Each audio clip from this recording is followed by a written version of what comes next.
Ma'am sociology आपका जो paper है सोशियोलॉजी का MSO 004 सोशियोलॉजी ऑफ इंडिया, उसको हम उसका यूनिट 21 कर रहे हैं, religion and politics. Religion and politics एक ऐसा चैप्टर है या एक ऐसा टॉपिक है जो आपको हमेशा परेशान करेगा या हमेशा आपके सामने से क्वेश्चन आते हुए दिखेंगे, चाहे आप अभी का पेपर दे रहे हो, यूपीएससी का दे रहे हो, चाहे आप नेट वगैरह दे रहे हो।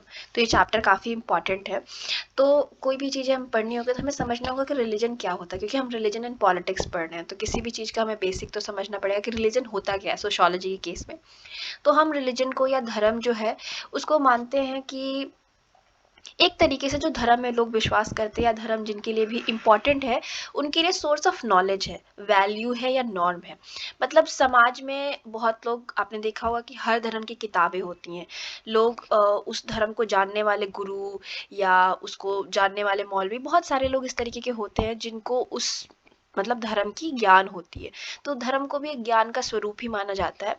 एंड इस तरीके से आप मतलब इस पर्सपेक्टिव से अगर देखें, इस विचारधारा से देखें, तो धर्म एक तरीके से आइडियोलॉजी भी हो सकता है, एक विचारधारा भी हो सकती है, एक सिस्टम ऑफ थॉट भी हो सकता है, जहाँ पे धर्म में हम डील किस चीज़ से करते हैं, पवित्र चीज़ों से, सीक्रेट चीज़ों से हम डील करते हैं। कोई भी चीज़ आपने देखा होगा धर्म की कुछ अलग चीज़ें होती हैं जो नॉर्मल चीज़ों से अलग होती हैं। मान के चलिए कि फॉर एग्जाम्पल हम हिंदू रिलीजन का लेते हैं, तो टेम्पल मंदिर जो है वो एक पवित्र स्थान है जहाँ पे आप गंदगी लगा के चप्पल पहन के नहीं जा सकते, क्योंकि वो धर्म में कोई भी एलिमेंट हो, चाहे आप अगर मस्जिद भी जा रहे हैं, अगर हम इस्लाम का एग्जाम्पल लें तो आप ऐसा तो नहीं है कि चप्पल पहन के बिना हाथ पैर धोए चले जाएंगे। तो धर्म में चीज़ें पवित्र होती है, ठीक है। तो अब हम रिलीजन किसे कहते हैं उसको समझ ले। तो बेसिकली पूरी दुनिया में जो इंसान एक्सपीरियंस करता है कलेक्टिवली, ठीक है। धर्म एक तरीके से किसी एक इंसान का नहीं होता, आपने देखा होगा कि एक धर्म में बहुत सारे लोग होते हैं। तो एक तरीके से कलेक्टिवली जो हम एक्सपीरियंस करते हैं उसको हम धर्म बोल सकते हैं, और दुनिया के हर कोने में आपको धर्म किसी ना किसी स्वरूप में मिल जाएगा, ठीक है। और इंसान जिस कैसा भी इंसान हो, हर प्रकार का इंसान कहीं ना कहीं धर्म से संबंधित है। या कुछ लोग कहते हैं कि हम धर्म में विश्वास नहीं करते, उनको आप अलग निकाल दें, जिनका बहुत ही कम कैटेगरी है। तो मोस्टली लोग, हर प्रकार के लोग, चाहे वो अमीर हो चाहे गरीब हो, धर्म में विश्वास करते हैं और धर्म से एक उनका जुड़ाव, कनेक्शन होता है। और कहीं ना कहीं धर्म हमारे जीवन की जो जीवन शैली है या हमारे जीवन की और भी पार्ट है, उसको कहीं ना कहीं इम्पैक्ट करता है, इन्फ्लुएंस करता है, ठीक है। अब देखिए, धर्म एक अपने आप में कॉम्प्लेक्स चीज़ है।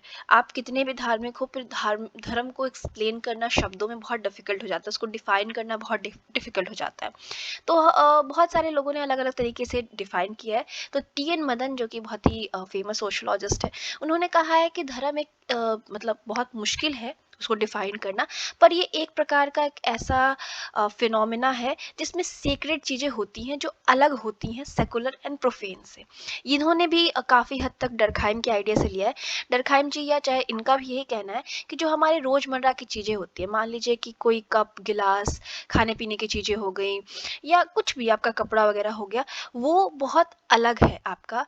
या अगर कोई चीज़ धार्मिक हो, वो बहुत अलग है। मान लीजिए कि आप कोई भी चीज़, अगर भगवान को, आप अगर हिंदुइज्म में विश्वास करते हैं, गॉड के लिए कोई कपड़ा लेके आए, तो वो एक अपने आप में पवित्र हो जाएगा, आप उसे अलग तरीके से रखेंगे। वही कप गिलास से अगर कुछ चढ़ा रहे हैं आप धार्मिक स्वरूप में, तो वो अलग हो जाएगा, जो हमारा रेगुलर है उससे अलग हो जाएगा, ठीक है। उसके बाद अ, तो बस इसमें बेसिक आपको इतना ही है। अब हम डिफरेंट डिफरेंट अप्रोचेस किस तरीके से धर्म को देखती हैं उसके बारे में समझ लेते हैं। सबसे पहले आपका फंक्शनलिस्ट अप्रोच ही आएगा, ठीक है। आप कुछ भी लिख रहे हैं तो फंक्शनलिस्ट अप्रोच पहले आता है। तो फंक्शनलिस्ट अप्रोच क्या मानता है कि जो समाज है वो डिफरेंट डिफरेंट समाज में जो भी इंस्टीट्यूशन है, वो चाहे धर्म हो, चाहे शादी हो, इस तरीके के जो इंस्टीट्यूशंस है, इंस्टीट्यूशन किसी को ना पता हो तो बेसिकली परमानेंट टाइप के कोई सिस्टम को हम कह देते हैं। जैसे कि शादी एक परमानेंट सिस्टम है, काफ़ी मतलब काफ़ी परमानेंट है कि लोग शादी करते हैं। परिवार, चाहे धर्म, चाहे लॉ, ये सब चीज़ें इंस्टीट्यूशन है। अब ये इंस्टीट्यूशंस को जो फंक्शनलिस्ट लोग हैं वो एक तरीके से कहते हैं कि ये ऑर्गन्स है, और समाज को बोलते हैं कि मनुष्य का शरीर है। तो ये सब ऑर्गन सब साथ में मिलके काम करते हैं, तो जो मनुष्य है वो चल पाता है। मतलब ये लोग समाज को और मनुष्य को कंपेयर करते हैं, ठीक है। तो और जिस तरीके से सारे ऑर्गन साथ में मिलके काम करेंगे तो इंसान भी चलेगा। जब ऑर्गन खराब हो जाएगा तो समाज में भी दिक्कतें आएंगी। तो इस तरीके से ये लोग डिफाइन करते हैं। तो जितने भी एलिमेंट समाज में होते हैं, चाहे वो क्राइम हो, चाहे वो रिलीजन हो, मतलब धर्म हो, परिवार हो, शादी हो, लॉ हो, पॉलिटिक्स हो, हर पार्ट बहुत इंपॉर्टेंट है और सब एक दूसरे पे इंटरडिपेंडेंट है, ये थ्योरी मानती है। डर्कहाइम बिलीव करते हैं कि जो रिलीजन का आइडिया, जो धर्म का आइडिया, उसका बेसिक क्या है? सेक्रेड, पवित्र चीजें। धर्म की जो चीजें हैं वो अपने आप में अलग होती हैं अन्य चीजों से, ठीक है। धार्मिक चीजों को हम अलग तरीके से देखते हैं। जैसे उन चीजों को हम फॉरबिडन भी होती हैं, सेट अपार्ट भी होती हैं। दो चीजें बार बार बोलते हैं, थिंग्स सेट अपार्ट। एंड एक आइडिया ऑफ मॉरल कम्युनिटी की बात करते हैं। थिंग्स सेट अपार्ट मतलब धार्मिक चीजों को हम अलग रखते हैं। जैसे मैं बार बार कह रही हूँ कि वो चीजें हमारे रेगुलर चीजों से नहीं मिलके रहती है। अगर आप पूजा पाठ कर रहे हैं तो उसकी चीजें अलग होंगी, उसको आप अलग तरीके से धोओगे, आप उसे गंदे हाथों से टच नहीं करोगे। आप चप्पल पहन के टेम्पल में, मस्जिद में, गुरुद्वारा में नहीं जा सकते। गुरुद्वारे में आपको जाने के लिए आपको सर ढकना पड़ेगा, आप साफ कपड़ों में जाओगे, आप गंदे होके नहीं जाओगे। तो वो चीजें अलग होती हैं। और सेट अपार्ट मतलब हर धर्म में कुछ ना कुछ एक सुपर नेचुरल या मतलब ऐसा चीज जो इस दुनिया का नहीं है, कुछ आउट ऑफ ऑर्डिनरी चीजें होती ही होती हैं। कुछ लोगों को हम मानते हैं कि इनके पास मैजिकल पावर्स है। हर धर्म में गुरुज और इस तरीके की चीजें हमें देखने को मिलती है जिनमें लोग बिलीव करते हैं कि इनके पास कोई सुपर पावर है, या ये कुछ ऐसी चीजें जानते हैं जिससे आम मानव या आम लोग नहीं जानते हैं। और आप जो सेक्रेड एंड प्रोफेन है, ठीक है, वो बहुत अलग है एक दूसरे से। एक पवित्र और अपवित्र का आप मान लीजिए संज्ञा। प्रोफेन को हम ऑर्डिनरी चीजें भी कह सकते हैं। अब मान लीजिए कि अगर आप पूजा पाठ करते हैं, तो क्या आप सेम चम्मच से जिससे आप खाना खाते हैं, क्या उसी से भगवान को भी आप मतलब पूजा प्रसाद या जो भी है चढ़ा देते हैं? तो नहीं चढ़ाते। तो अलग है, ऑर्डिनरी चीजों से अलग है। उसके बाद डर्कहाइम ने जो स्टडी किया, क्योंकि फंक्शनलिस्ट थे, तो इनको ये जानने में बिल्कुल भी इंटरेस्ट नहीं था कि ये धर्म का उत्पत्ति कैसे हुई, धर्म किस तरीके से आया, या किस तरीके से समाज में धर्म फैला।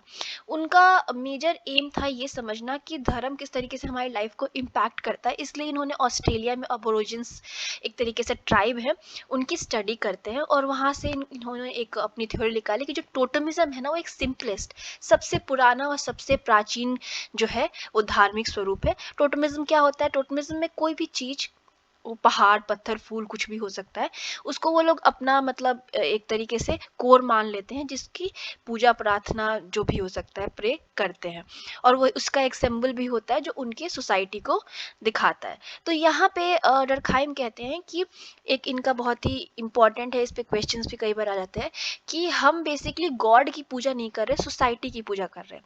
अब ये किस तरीके से?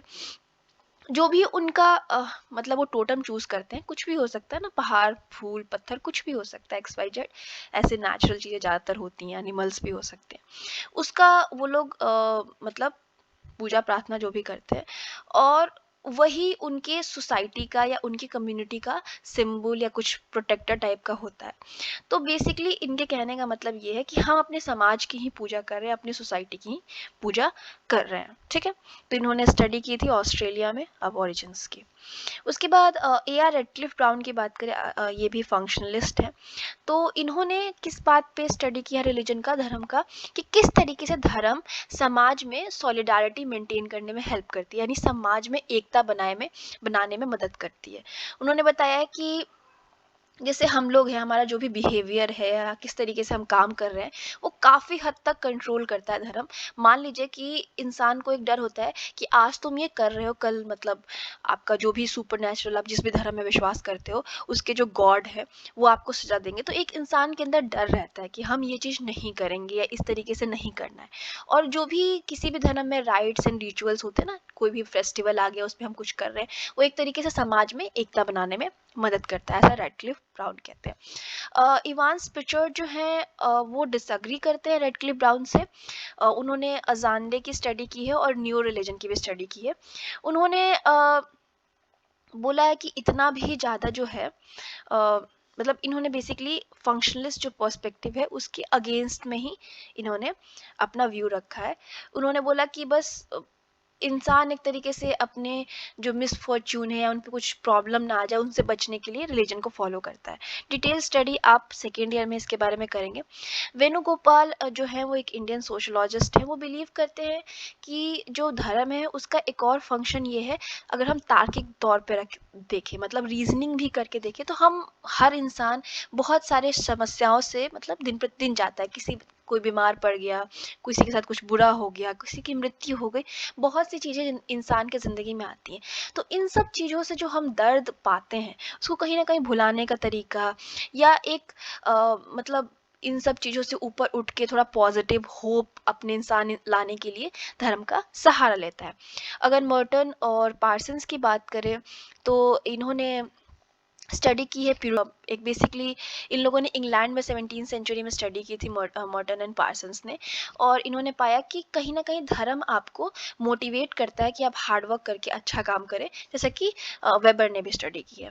एंड बाद पार्सन्स ने जो स्टडी की है उन्होंने वेस्ट में स्टडी की है क्रिश्चियनिटी की, और वो बताते हैं कि कहीं ना कहीं आपको धर्म इंस्पायर भी करता है कि आप समाज में अच्छे काम करें। दान दया ये सब भावना कई बार धर्म से ही आती है।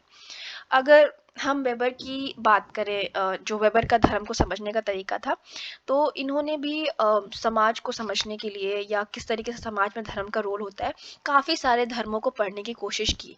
अब इन्होंने जिस तरीके से धर्मों को पढ़ा है उसको लोग बहुत सही नहीं मानते, बट हमें उसमें जाना नहीं है, वो आपको फिर सेकेंड ईयर में आपको देखना होगा। यहाँ पे आपको थोड़ा बस आइडिया लेना है।